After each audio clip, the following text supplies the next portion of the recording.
خودکشی نہیں کرنی چاہیے۔ پھر کہا جی، پھر کسی نے، ایک مولوی صاحب نے مجھے کمنٹ کیا کہ آپ پھر ننگے ہو کر پھر آپ بھی جو ہے زنجیر لگایا کرو، تو خدا را تھوڑا سا فکر کر لیا کریں بات کرتے ہوئے، شرعی بات کیا کریں۔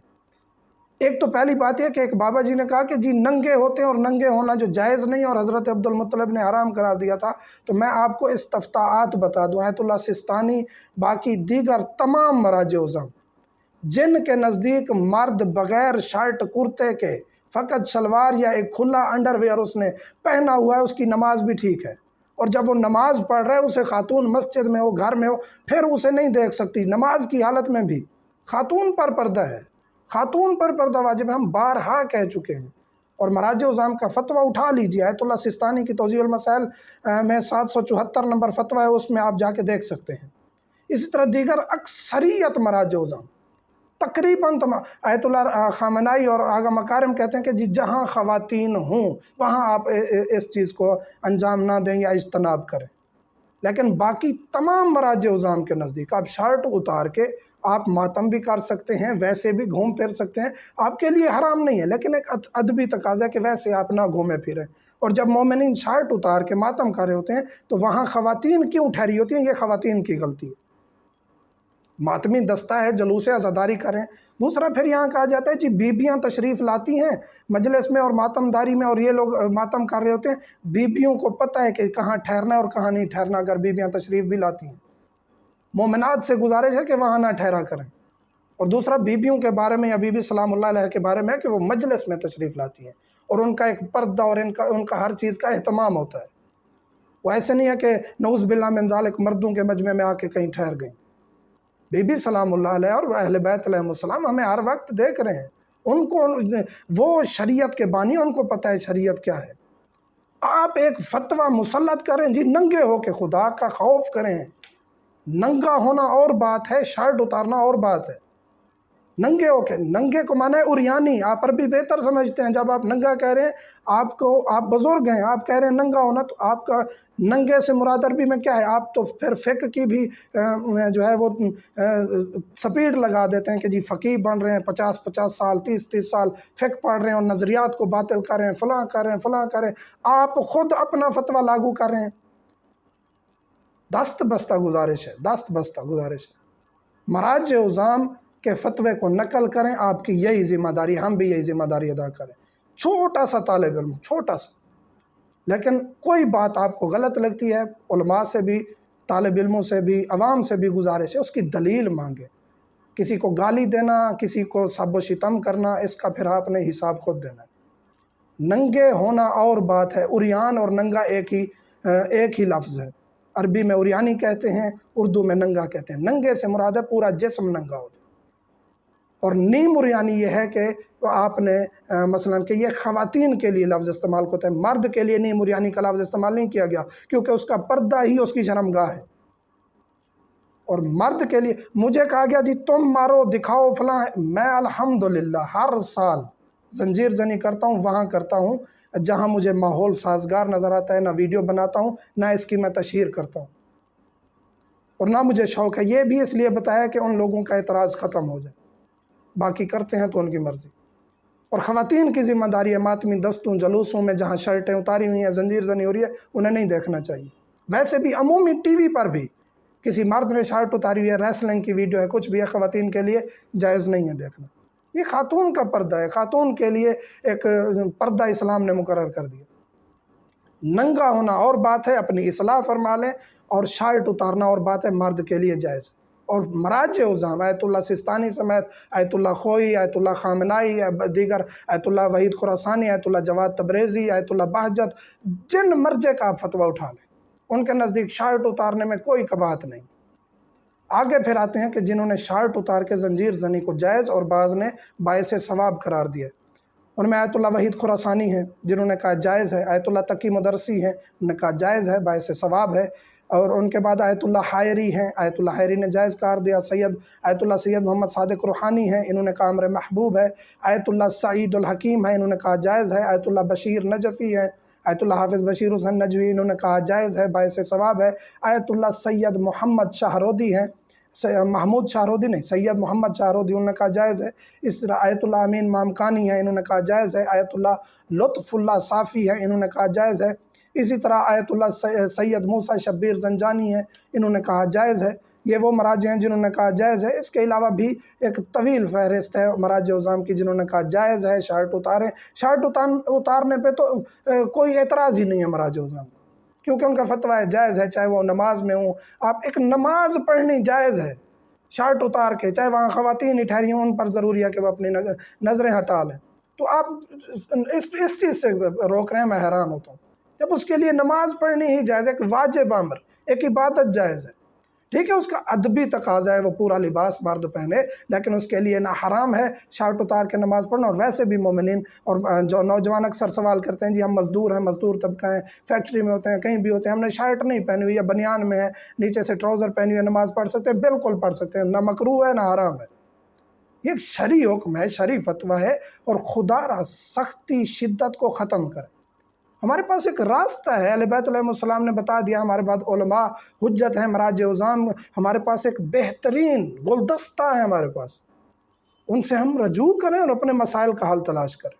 تو یہ مراجع عظام کا فتویٰ قمیص اتار کے جائز ہے، کمر زنی زنجیر زنی جائز ہے، جن مراجع عظام نے جائز قرار نہیں دی ان کے مقلدین نہ کریں۔ آیت اللہ خامنائی انہوں نے روکا ہے، آپ ان کے مقلدین اس کو انجام نہ دیں۔